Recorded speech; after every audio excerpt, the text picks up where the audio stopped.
Pasemos a nuestras entrevistas del día. Vamos a platicar con Rafael de la Fuente, economista en jefe para América Latina de UBS. Hoy, muy temprano, se dio a conocer el dato de la inflación en México y bueno, pues superó las estimaciones. Llegó ya a 8.62% anual en la primera mitad de agosto. Estamos ante la mayor cifra desde diciembre del año 2000 y los productos procesados pues tuvieron una incidencia muy importante en este repunte de la inflación. Productos como la leche, los refrescos, la tortilla, la cebolla, por ejemplo, que aunque no es procesada, pero también tuvo un impacto relevante. Rafael, ¿cómo estás? Muy buenas tardes. Muy buenas tardes, Darío. ¿Qué tal? Oye, pues estamos viendo que nomás no hay manera de contener la inflación. Los productos que están incidiendo en esta inflación, sobre todo la subyacente, pues son productos que forman parte de esta famosa canasta de 24 artículos que se logra o que se pretendían contener mediante este acuerdo que fue anunciado por el gobierno federal hace varias semanas atrás. No hay manera de contener la inflación. Sí, es preocupante el hecho de que, como bien has mencionado, la inflación fue más elevada de lo esperado y particularmente por la inflación subyacente. O sea, con respecto a nuestros propios números, lo que nos chocó fue la fortaleza de la inflación subyacente, que fue de la mano particularmente de los productos procesados que mencionas, que han seguido subiendo a un ritmo muy elevado, a pesar de las medidas o de los acuerdos a los que llegó el gobierno. Eh, es sorprendente también porque en algún momento dado deberíamos empezar a ver el efecto, digamos, de los precios alimenticios mundiales que sí han empezado a mejorar en los últimos 2 meses. En algún momento eso se debería haber reflejado en los precios procesados en México, pero lo que sabemos de este proceso es que ese impacto tarda en darse en México. Estamos todavía traspasando, perdón, el impacto, el choque hacia el alza de esos precios y todavía no reflejamos la caída. Claro. Rafael, buenas tardes. Te saluda Rogelio Varela. Rafael, Hola, Rogelio. en este sentido, ¿qué tendríamos que esperar a partir también de un tema como como la gasolina, perdón, que también está cediendo a nivel global, como tú lo mencionas, los alimentos? ¿Cuántos meses más podríamos esperar a que se alcance pues el techo de la inflación y ya comenzar a ver por lo menos que se estabilice?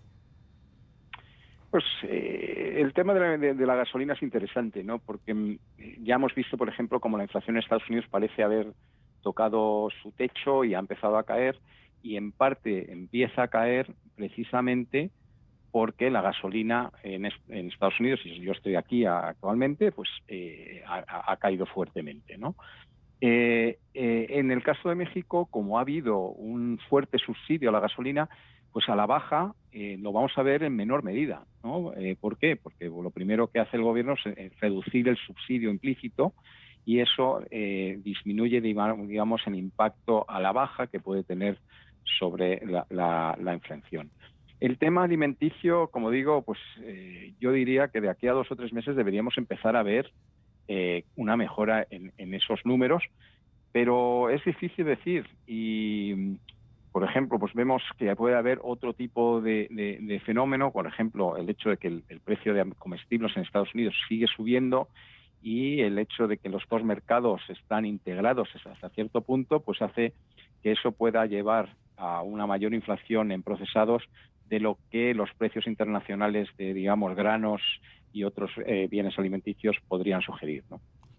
¿Hasta qué punto influye, Rafael, el que, como tú bien dices, mientras que en otras economías vemos que esos productos empiezan a ceder a los efectos de la inflación en México, por el contrario, ¿hasta qué punto en nuestro caso pues puede influir una poca competencia en esos rubros como los refrescos, la leche, la tortilla, por ejemplo, para que esos precios no puedan anclarse?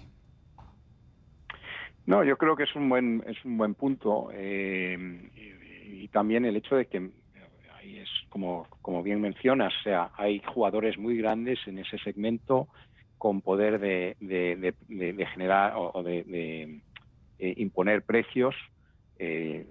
La verdad es que compañías como Lala, como FEMSA, habían avisado de que venían en esta primera quincena de agosto subidas importantes en precios lácteos, en precios de refrescos, y como finalmente se ha visto reflejado. Como digo, una cosa que llama la atención de la inflación mexicana es que primero los bienes procesados alimenticios pesan mucho en la canasta, pesan mucho más que en muchos otros países, mismamente países emergentes, ¿no? Entonces eso, por un lado, pues te daña en este ciclo. Y por otro lado, como decía, cuando vemos un choque externo, ese choque se traduce a precios lentamente en México, y normalmente vemos un efecto de entre 6 y 12 meses, hasta que vemos todo el efecto de esa subida, de ese impacto inicial sobre los pesos mexicanos. Con lo cual, todavía puede que tengamos 1 o 2 meses más, diría yo, de subidas en esos rubros. Rafael, y con este nuevo dato de inflación que conocimos hoy de 8.62%, ¿cuál crees que sea la reacción, el desempeño de Banco de México en su próxima reunión?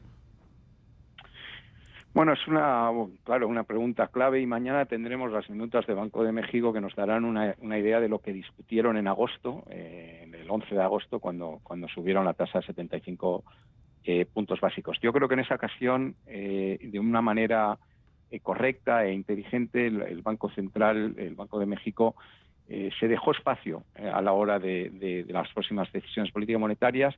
Se mostró muy flexible con respecto a lo que podría venir en cuanto a subidas, preparando potencialmente a una desaceleración en el ritmo de subidas si es que el Banco Central estadounidense, el Fed, hiciese lo propio, ¿no? Si viéramos una situación donde de aquí a finales de septiembre, cuando tendremos la próxima reunión, la inflación en México sigue acelerándose, sorprendiendo al alza, bueno, pues han dejado la puerta abierta a cualquier tipo de decisión. Podrían acompañar al FED si la institución estadounidense decidiese hacer 50 puntos básicos, pero también podrían, aunque creo que sería una cierta sorpresa, seguir con sus subidas de 75 puntos básicos.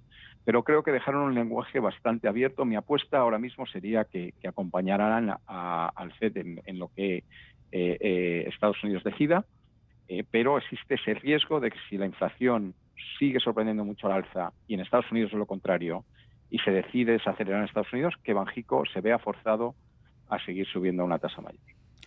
¿Cómo estás viendo el escenario de aquí al viernes cuando empiece la Fed y los diferentes pues responsables de los bancos de los Estados Unidos fijen postura respecto a la inflación? Esta reunión de Jackson Hole, ¿cómo la anticipan ustedes? Como digo, nuestra posición es que creemos que sí habrá una desaceleración en el ritmo de subidas a 50 puntos básicos, pero entendemos que podríamos ver un giro en los comentarios de pago en Jackson Hole que hicieran, que podrían ser más duros, más restrictivos en su tono, que podría hacernos cambiar de opinión. Y en ese sentido, de nuevo, creo que el Banco de México, con el lenguaje que utilizó en la reunión de agosto, pues se ha dejado la puerta abierta pues para hacer un poco lo que necesite hacer en cualquier eventualidad que se pueda generar en la reunión de septiembre. Rafael de la Fuente, economista en jefe para América Latina de UBS, como siempre, muchas gracias por permitirnos platicar contigo. Un placer, muchísimas